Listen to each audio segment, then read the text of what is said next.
Paz e bem, boa tarde a todos, sejam todos bem-vindos à nossa live. Hoje nós queremos refletir sobre a família na comunidade e os seus desafios atuais. Para falar sobre este tema para nós, o Rony e a Paula, que são do SCC, casal pós-encontro do grupo dirigente. Então eles vão estar conosco nessa live de hoje. Sejam bem-vindos e um momento importante para a nossa comunidade. Que Deus possa iluminar vocês. Obrigada, Frei. A gente também gostaria de agradecer a oportunidade de falar para a nossa comunidade nesse ciclo de palestras do Santuário Santo Antônio, a vida na igreja. E como o Frei Carlos disse, o nosso tema é o desafio da família na comunidade atual. Bom, a gente vai começar se apresentando. Esse é o Rony da Paula. O Rony é um grande amigo, um cara muito brincalhão, um médico vocacionado, muito dedicado, e o pai da nossa família. Boa tarde, essa é a Paula do Rony. Apesar da cara de séria, né, ela é muito brincalhona, também é médica, né, otorrino, e com o decorrer dos anos está trocando muito aquela ambição profissional pela ambição familiar. Então, esse é o nosso primeiro filho, né, João Paulo, que foi em homenagem, né, na época não tinha o santo João Paulo II, foi antes da beatificação, né, quando ele nasceu, e tem uma história um testemunho muito interessante sobre o nascimento do João, né. O João Paulo, quando a Paula ficou grávida, a gente já tinha perdido um bebê, né? E aí a gente fez uma viagem, depois de 2 meses. Para nossa surpresa, a Paula apareceu grávida de novo, né? A gente tinha ido antes, quando ela perdeu numa médica, e ela disse que ia ser muito difícil ela engravidar em pouco tempo. Mas, para nossa alegria, ela ficou grávida. E lá pelo 3º mês, né, a Paula teve um sangramento muito grande. E aí a gente veio aquele filme todo de novo, né? Perdeu de novo. Então a Paula foi para o hospital, a gente foi para o hospital. Chegou lá, realmente tinha um sangramento, até a médica que nos atendeu ficou um pouco assustada. Mas pediu uma ecografia para confirmar. E aí estava eu, a Paula e o meu sogro, né? E eu, nessa hora, a gente, assim, nesse período da nossa vida, a gente não frequentava muito a igreja. Mas eu gostava muito do Papa, né, João Paulo. E não sei porquê, eu fui para um cantinho do consultório e rezei. Falei, se vingar esse bebê, vai chamar João Paulo. E a Paula fez o ultrassom e, para nossa surpresa, né, estava viável. Então, a gente ficou bastante feliz, foi para casa, tomou todos os cuidados. E lá pela 14ª semana, a gente foi fazer o exame para saber do sexo do bebê. E a gente foi numa amiga da Paula, que ela tinha ficado na Inglaterra, trabalhando só com medicina fetal, paciente de risco. E na hora de avaliar, ela falou que era uma menina. E eu falei, você está errado, é um menino. E aí ela até na hora, não, Rony, se eu errei, eu não lembro, porque está bem visível, dá para ver que é uma menina. Falei, tá bom, então vamos ver. Com 20 semanas, a gente voltou para confirmar. E aí ela fazendo o ultrassom, ela ficou meio aquela cara de sem graça e, Rony, você estava certo. Falei, é o João Paulo. Né? Essa é a Tereza, que recebeu esse nome em função da minha devoção a Santa Teresinha do Menino Jesus, é a nossa filha do meio. E essa é a nossa terceira, né? Maria, que veio para causar uma revolução na nossa família. A gente achou que com 2 estava tudo ótimo. Mas veio essa aí que fez até a gente mudar de casa, em homenagem à nossa mãezinha, né? Recebeu o nome em função de Maria, mãe de Jesus. Então, de uma forma muito resumida, nós somos uma família cristã que está vivendo na modernidade, tá?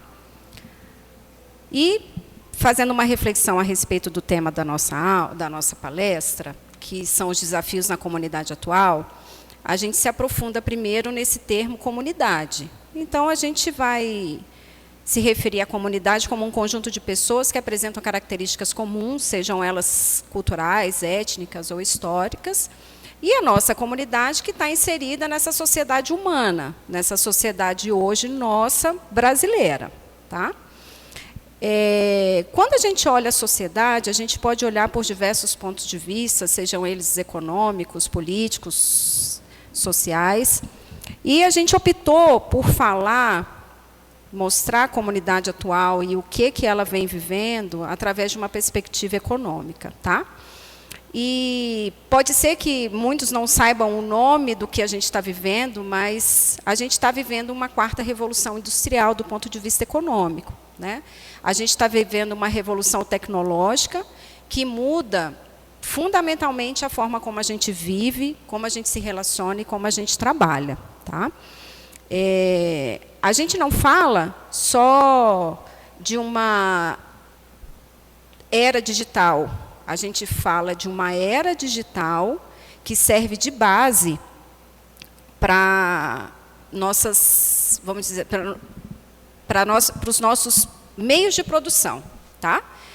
E quando a gente fala de um meio de produção que conecta um mundo digital, um mundo físico, que são as coisas, e um mundo biológico, que somos nós, os seres humanos, o alcance e a complexidade que essa transformação traz, provavelmente vai ser algo que o ser humano nunca viveu antes, certo?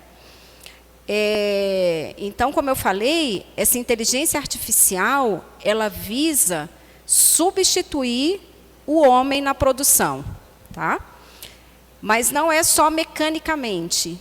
Ela busca trazer características muito humanas através da neurociência, de grandes avanços em biotecnologia, na engenharia genética.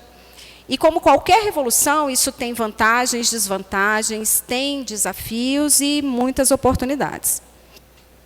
Para a gente ter uma ideia, como eu falei, desse impacto econômico, o Fórum Econômico Mundial previu, num relatório, que essa automação, que é a substituição, vamos dizer, da mão de obra humana, ela deve eliminar aproximadamente 7 milhões de empregos nos países mais desenvolvidos. E que até em 2025, 25% dos empregos que hoje são conhecidos vão ser substituídos por softwares ou robôs. E aí entra, na realidade, o primeiro grande desafio, né, das famílias. O que será dos nossos filhos, sobrinhos, crianças em geral? Então, assim, a previsão é que 65% das crianças que estão em idade escolar, no futuro, vão exercer profissões que hoje elas não existem. Então, esse é um dos grandes desafios já, em que os pais ficam naquela preocupação, o que meu filho vai ser, o que ele vai fazer, o que ele vai ganhar, que é aquele muito ser e ter, que está muito hoje embutido nas famílias, o ser e ter. E, como eu falei, a gente está sofrendo uma mudança muito profunda na organização social e na organização do trabalho. A gente sofre um ritmo de mudanças muito rápido, e a adaptação a essas mudanças exige do ser humano algo muito além da nossa capacidade. Né? E esse acesso infinito às informações tem trazido um aumento das desigualdades sociais. A gente até fala de uma exclusão digital, que aquelas pessoas que não têm tanto acesso, muito provavelmente vão ser menos privilegiadas nessa nova comunidade. Então, assim, o que acontece hoje? Né? Esse individualismo exagerado. Né? Então, isso é um dos grandes problemas, né, que a nossa sociedade, em geral, ela vai enfrentar.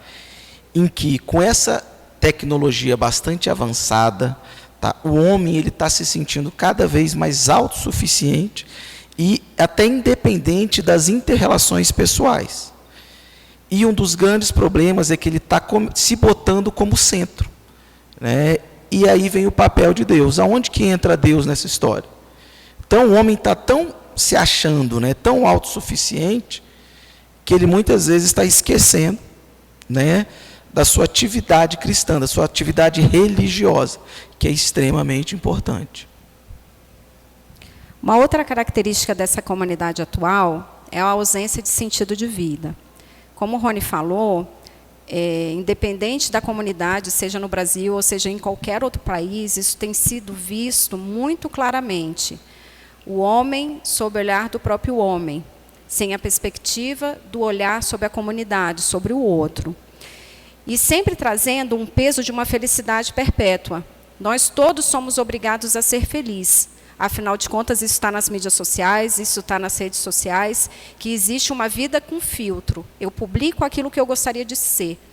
E quem vê, acredita que aquilo é real. E na realidade, esse é o grande problema, né?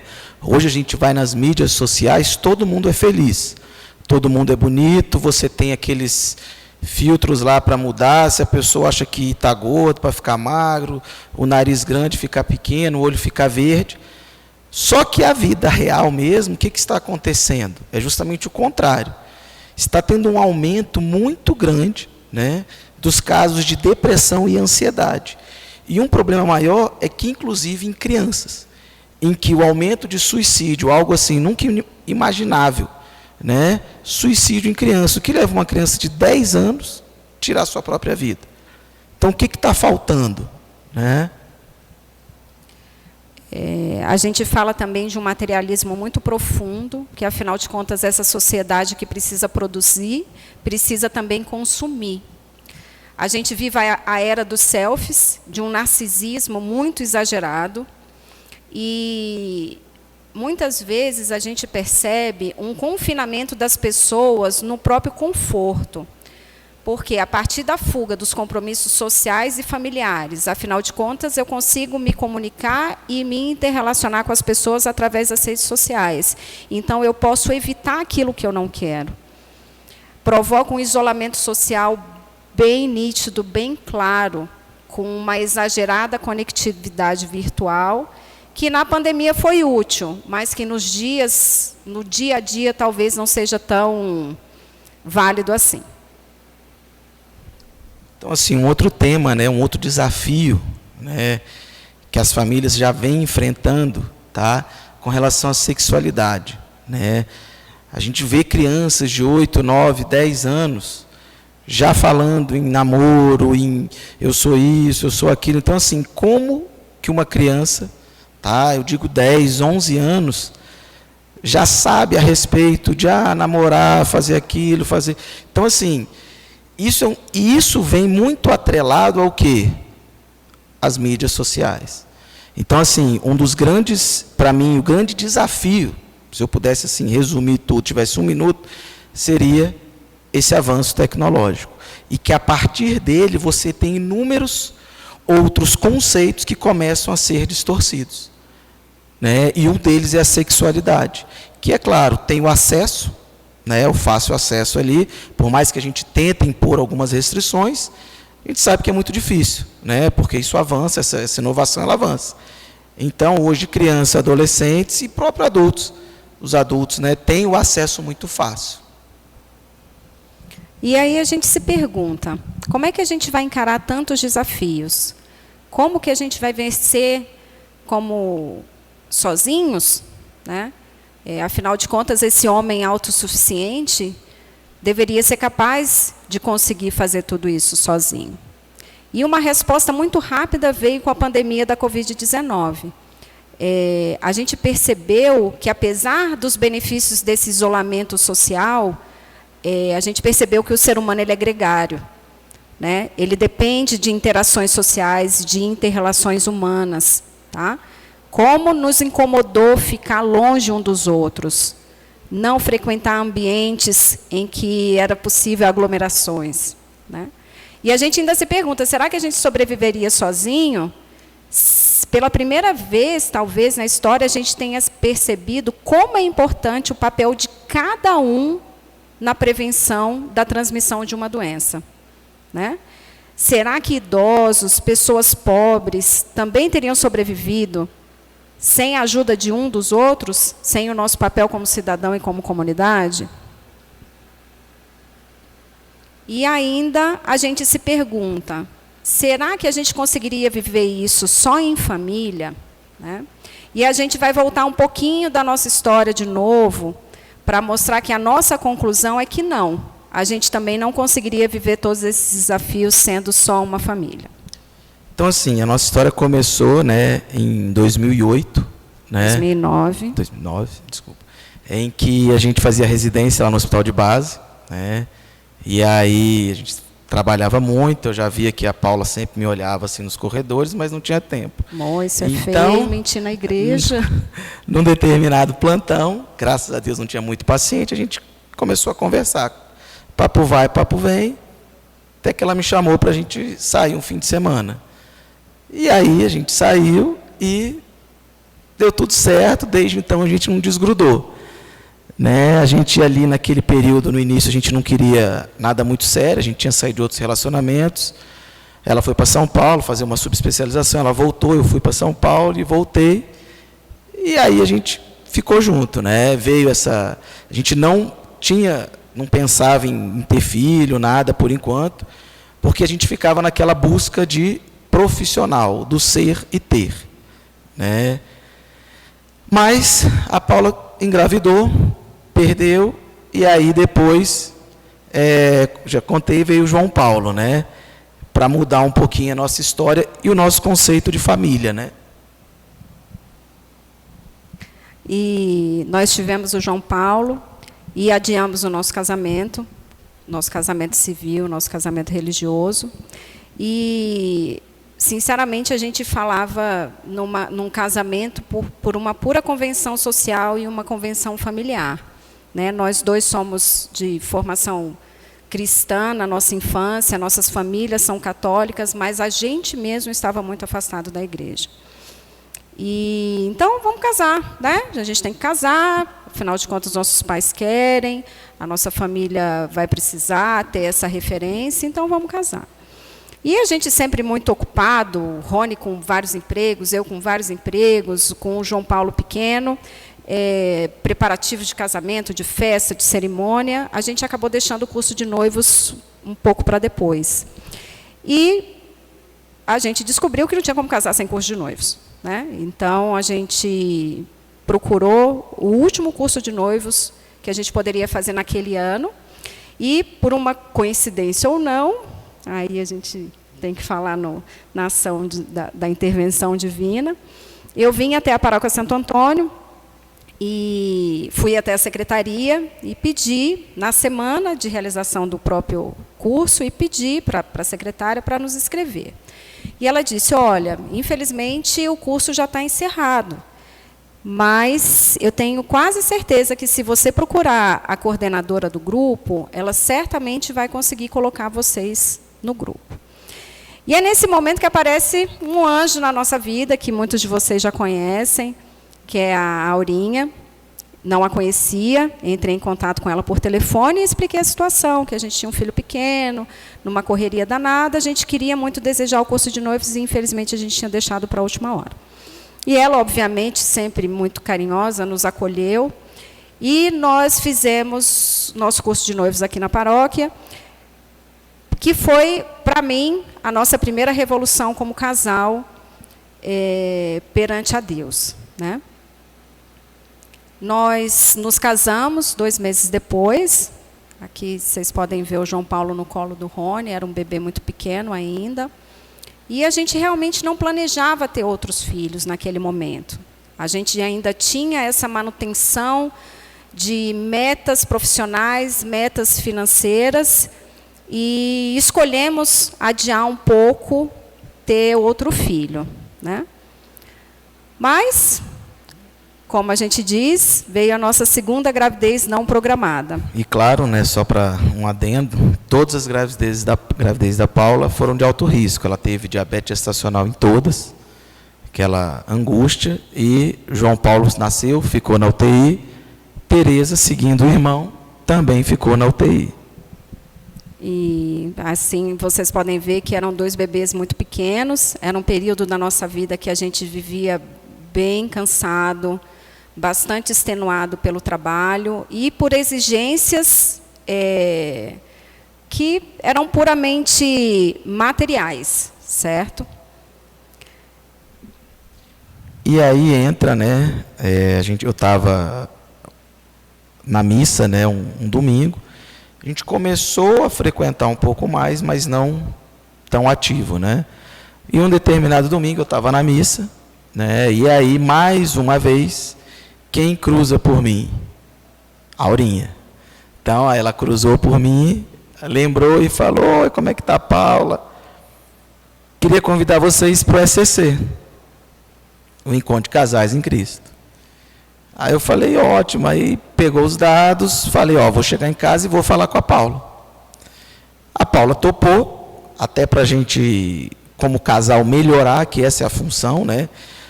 Aprimorar, até porque a gente, como casal, a gente nunca foi assim de brigar muito, nada, mas a gente via que faltava alguma coisa, né? E aí a gente vê aquele conceito de família. Vendo tudo, a gente estabeleceu o conceito de família. Porque se você pegar pelo dicionário, o que é família? Pelo dicionário está lá: família é um conjunto de pessoas do mesmo sangue, ou não, que vivem embaixo do mesmo teto. E, infelizmente, hoje, tá, a gente tem várias famílias baseadas no dicionário. Diferente da família de acordo com Deus, né? E aqui o ECC foi para a gente um divisor de águas. Nós participamos do ECC em 2016, nós somos do Círculo Perseverança, e nosso ciclo é muito ativo até hoje, nós estamos no 4º ano do ciclo, que trouxe para nós um aumento da nossa família, né?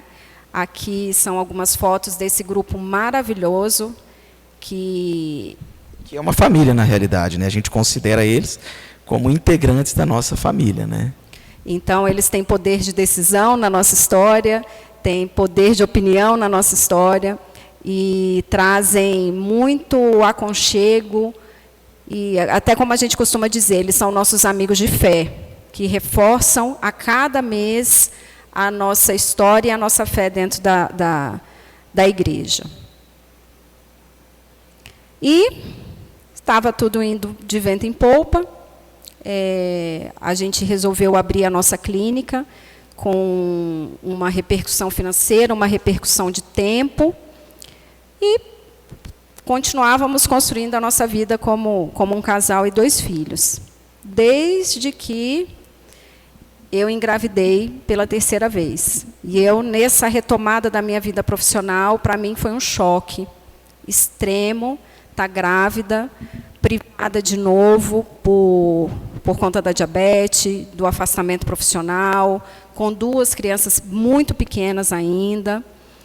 E, por incrível que pareça, essa 3ª gestação foi uma gestação muito tranquila. E a gente não tem a menor sombra de dúvida de que isso aconteceu pelo poder da oração dessas pessoas que estavam próximas a nós. Como essas pessoas participaram e nos ajudaram nesse momento de transição. E aqui é a nossa 3ª boneca, que chegou trazendo realmente uma grande revolução para as nossas vidas, que, como o próprio Rony diz, ela nos aproximou como casal e como pessoas. E, claro, ela ficou na UTI também para seguir os irmãos, né? Mas tudo bem. Então, a gente tem essa resposta, que em família, superar todos esses desafios que para nós aconteceram na nossa história, jamais seria suficiente. A intervenção de uma serva de Deus como a Aurinha, nos trazer para dentro da igreja, o papel que o ECC tem nas nossas vidas. Hoje nós somos o casal pós-encontro, a vontade que a gente tem de participar, de estar envolvido na igreja, é fundamental. Então, a gente percebe que mesmo a família sendo um projeto de Deus, que a gente sabe que o homem deixará seu pai e sua mãe para unir-se à sua mulher, e os 2 se tornarão uma só carne. Então, a gente sabe que a família é um projeto de Deus. Isso já vem desde Gênesis, né? Já tem descrito, né? Que a família, ela é a igreja doméstica, ela é um patrimônio da humanidade, conforme escreveu João Paulo II, é o santuário da vida. Ela é reconhecidamente como a base da sociedade, inclusive isso está na Constituição. Mas a gente precisava entender o que isso significava para nós. Isso, e na realidade, né, os pais, ele têm um papel de extrema importância para os filhos. E hoje em dia isso está cada vez mais banalizado, porque vem aí outro desafio, que é o divórcio, né? Hoje em dia os casais se divorciam por qualquer motivo, tá? Uma briga, não gostei, estou um ano, não estou sem sair com meus amigos, vou separar. E aí lá vai uma família embora, né? Então, assim, os pais, eles na realidade, eles são os primeiros catequistas dos seus filhos.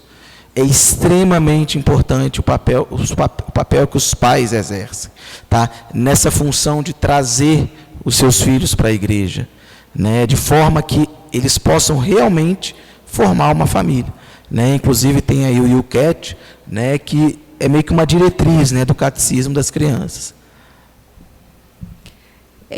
Então, a gente percebeu, ao longo da nossa história, que a missão da família é construir o reino de Deus. E nós, como pais, precisamos entender dessa participação na vida e na missão da igreja, formando essas crianças, esses adolescentes e as nossas famílias para serem a base da nossa sociedade, da nossa comunidade. Nós não temos só que receber o amor de Cristo, mas também nós somos chamados a transmitir esse amor. E a gente percebeu muito claramente também, com essa nossa participação da igreja, qual que é o sentido da vida, né? No último ano, nós recebemos um convite maravilhoso do Frei Carlos para sermos o casal pós-encontro.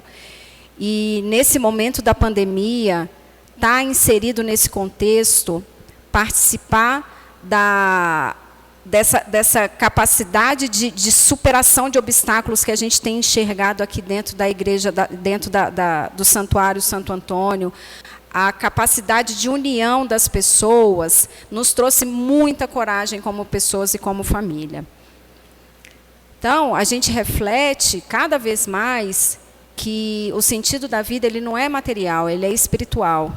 Que o sentido da vida cristã é viver plenamente a nossa condição de pais como educadores, lutar pela justiça e a dignidade do ser humano e ter uma vida em serviço aos outros. Então, esse é o nosso grupo, né? A gente tem o nosso livrinho aí de cabeceira, né? do SCC, tá? E foi através dele que a gente pôde, né? E da paróquia, né? Exercer o nosso papel na comunidade, né? Um papel cristão, tá? E que começa dentro da família. Então, eu acho que um dos objetivos da família é justamente trazer, né, os seus filhos, sobrinhos, colegas, justamente para a igreja, para dentro da igreja, para ter a mudança, né, no conceito do que é a família e do seu papel na comunidade. E assim a gente entende que um primeiro desafio, como a gente falou, é a família, manter-se família dentro de uma moral, de uma doutrina cristã. Mas a gente tem vindo superando os nossos desafios e a gente sabe que existem muitos outros, né? Que são ameaças que são constantes e bastante reais, inclusive dentro das nossas próprias casas. A gente fala dessa era digital, desse acesso irrestrito à internet, e o uso dos dispositivos eletrônicos traz na nossa mão uma ameaça bastante importante.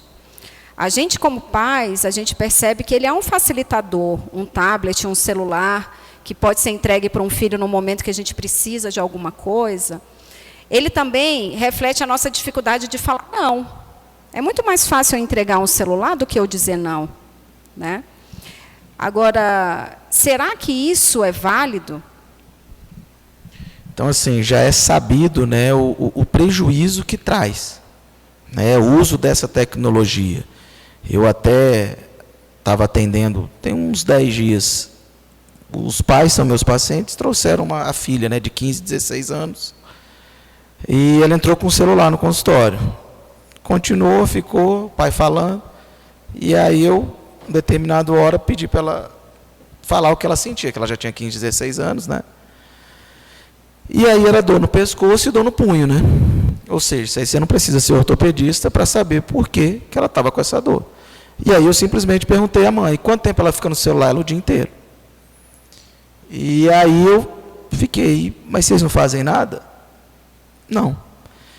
Então, assim, obviamente, não precisava, assim, da minha ajuda como ortopedista para melhorar as dores daquela menina. E aí aí a gente conversou mais um pouquinho, mal saindo, ela pegou o celular de novo. Então, assim, com relação às crianças, né, que a gente vê que até 2 anos é que ela depende dessas relações, né, cerebrais, e o uso excessivo dessa tecnologia tem impactos tanto na cognição, comportamento e até no afeto dessas crianças. A gente sabe que esses impactos, a gente não pode ser cruel em dizer que são só impactos negativos. Existem muitos impactos positivos, a gente não tem a menor sombra de dúvida. Entretanto, a gente que é da área de saúde, né, a gente não é da área de saúde mental, mas é da área de saúde, a gente não sabe ainda lidar com os impactos negativos desses prejuízos relacionados ao uso excessivo das redes sociais, do uso de dispositivos eletrônicos. E a gente fala ainda assim, que a criança é fácil controlar. E para os adolescentes? Isso ainda é muito mais difícil, tá? Porque o adolescente, a gente não tem como controlar tão bem quanto a criança. Os adolescentes, em virtude do uso excessivo desses equipamentos eletrônicos, têm apresentado um sono de péssima qualidade. Para a gente ter uma ideia, 95% dos adolescentes nos Estados Unidos têm algum tipo de equipamento dentro do quarto. Tá? 40% dos adolescentes brasileiros têm algum tipo de distúrbio do sono, provavelmente relacionado ao uso de dispositivos eletrônicos. Então, quando a gente dorme mal, quando a gente dorme menos tempo, a gente fica muito mais irritado, né? E essa é uma publicação que a gente trouxe, só para a gente ter uma ideia desse impacto, que 3 a 4 vezes aumenta o número do risco de um adolescente de ter um comportamento inadequado, dirigir mal, um comportamento sexual de risco, aumenta o uso de álcool e de outras drogas, simplesmente porque eles dormem menos horas, que eles dormem 6 horas a menos. Tá? E a gente está falando do futuro da nossa sociedade, que são os adolescentes. Tá? Esses adolescentes dormem mal, têm pouco sentido de vida, afinal de contas, muitas vezes os pais que são provedores estão diante de adolescentes que a gente hoje costuma chamar de nem-nem, que são aqueles que não trabalham e nem estudam. E como que a gente vai fazer para lidar com isso? Né? Mais uma vez, a gente busca essa resposta na igreja. Há quantos anos, como a igreja já tem grupos de jovens, como Segue-me, por exemplo, enxergando o jovem como um criador de muitas oportunidades, é um cérebro muito plástico. Inclusive, a Unicef lançou esse compêndio chamando o cérebro do adolescente como a segunda janela de oportunidade. Então, a gente tem que trazer esse jovem para criar, para crescer. Então, assim, a gente falando, né, então vamos parar de usar os dispositivos, né? Claro que não. Eles vieram com os benefícios. O grande problema é a maneira como está sendo utilizado, né? E a forma como ele está sendo utilizado. Né? Eles são extremamente importantes, né? A gente viveu aí a pandemia, em que eles puderam, pelo menos, os avós, falar com os filhos, com os netos, tá? Estabelecer relações nas escolas, puderam assistir aulas. Então, assim, tem o efeito benéfico. Tá? Mas, infelizmente, né, o ser humano, ele às vezes consegue meio que destruir, né, aquilo que tinha de bom. Né? Até tem um filme, né, que ele é um pouco polêmico, que é Dilema nas Redes, né? Que são criadores, né, de Facebook e outros dispositivos em que, por eles, realmente se abolia, porque eles só veem o lado ruim. Tá? E eu vi, será que isso não está certo? Claro que a gente não consegue viver sem. Né? Até ali o ideal pela OMS, né, é criança, até 2 anos sem, tá? E de 2 a 5 anos o máximo de de 2 horas, tá? Então, assim, e aí são um dos malefícios, né, que a gente tem dessas inovações tecnológicas, que, como eu falei, é um dos principais desafios, né, que beira as famílias, que, obviamente, com eles, vem associado ao aumento de pornografia, abuso sexual, bullying, né, e até próprio casos de violência e racismo, né. A gente não consegue controlar o que entra pela porta das nossas casas, né? Então, isso, de certa forma, aliás, de absoluta forma, é um grande desafio. Tá? E a gente não fala só do uso desses dispositivos pelas crianças e pelos adolescentes. Entre os adultos, a gente hoje vê os especialistas falando de uma solidão acompanhada. Na pandemia, até o Fantástico mostrou uma reportagem nesse último final de semana, trazendo um estudo de um chamado Instituto do Casal, que mostra que a principal causa de briga entre os casais durante a pandemia foi o uso de celular. Só uma coisa, então, assim, na pandemia a gente ouviu muito falar, né? Aumentou o número de depressão, aumentou o número de violência doméstica, aumentou o número de pessoas ansiosas, de brigas, de divórcios. Será que não era para ter acontecido o contrário? Claro que a gente sente falta de descer, andar, falar ali na padaria, falar com o tio, que a gente ir para as escolas crianças. Mas o que aconteceu? As pessoas que vivem sobre o mesmo teto não se suportando. O marido não suportando a esposa não suportando o marido, não suportando os filhos. Então, assim, foi um período que as famílias puderam conviver entre si, que jamais vão poder de novo. Então, será que esse período não foi um pouco mal aproveitado? A gente não quis assim, não, vamos sair. Era justamente para ser o contrário, na minha visão. Não ter aumentado. Poxa, eu estou com mais tempo com meu filho, estou mais tempo com a minha esposa. Mas o que acontecia? Cada um ia para um canto com o celular, uma hora que um chamava, o outro se irritava, o outro brigava, e aí ficava naquele conceito do dicionário Aurélio de família. Né? Porque se você fosse para o conceito de família de Deus, provavelmente teria sido diferente. E, por último, a gente cita esse grande desafio, não só da nossa comunidade cristã, mas da sociedade como um todo, que é o elevado número de casos de doenças mentais. Né? A gente tem visto algo nunca visto como os casos de depressão e ansiedade hoje, entre todas as faixas etárias. E, provavelmente, isso é um reflexo dessa vida com filtro. Né? Quem publica mostra o que gostaria de ver, quem vê é um mundo perfeito, e há um confronto extremo com a realidade, de um mundo fantasioso, perfeito, que na realidade não existe, com aquele mundo projetado, programado, feito para ser publicado. Então, assim, eu falo muito com a Paula que não só o casal, mas a família que não vive com Cristo, ela tende a acabar. Né? E aí, até essa inovação tecnológica, ela afasta até a nossa relação com a igreja. Por quê? O que acontece? Muita gente, óbvio, tem pessoas que têm que assistir de casa, pela internet, não pode sair, isso é óbvio. Mas muitas pessoas, eu vou ligar a missa aqui, vou pegar uma pipoca e ver deitado, não vou lá na igreja. Então, assim, esse contato, né, essa vinda para a igreja, esse retorno das pessoas à igreja, das famílias, para quê? Para que possam propagar o verdadeiro conceito e ajudar ao que a vencer os desafios, tá? Que são muitos. Não só de depressão, de ansiedade, como divórcio, como violência, como a gente vê aí,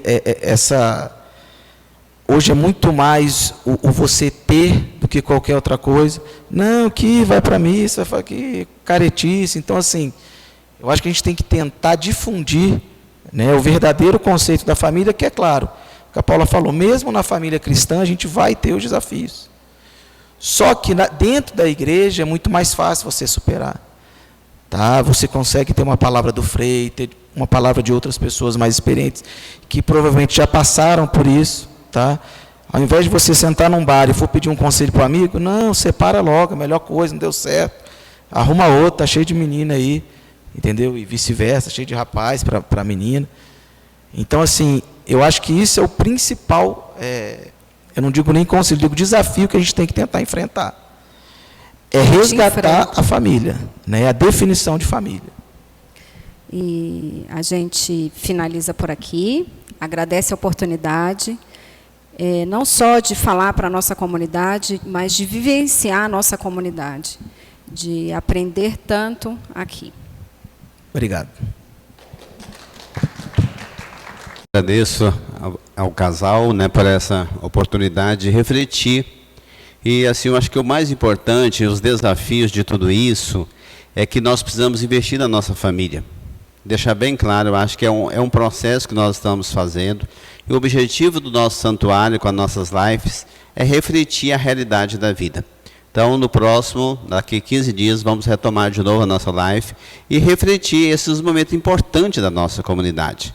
Então, vou só ver o próximo tema aqui, que eu acho que é importante para a gente refletir, né? Então, é a dinâmica das relações interpessoais na superação dos conflitos com o Frei Sérgio. Então, na próxima encontro, que vai ser no dia 17, então nós vamos refletir os desafios e aquilo que eles elencaram nas famílias atuais, o Frei Sérgio vai trabalhar para tentar achar soluções frente a esses desafios. Então, muito obrigado a todos pela presença, pela participação. Uma ótima noite e até mais tarde com a celebração de São Francisco. Paz e bem.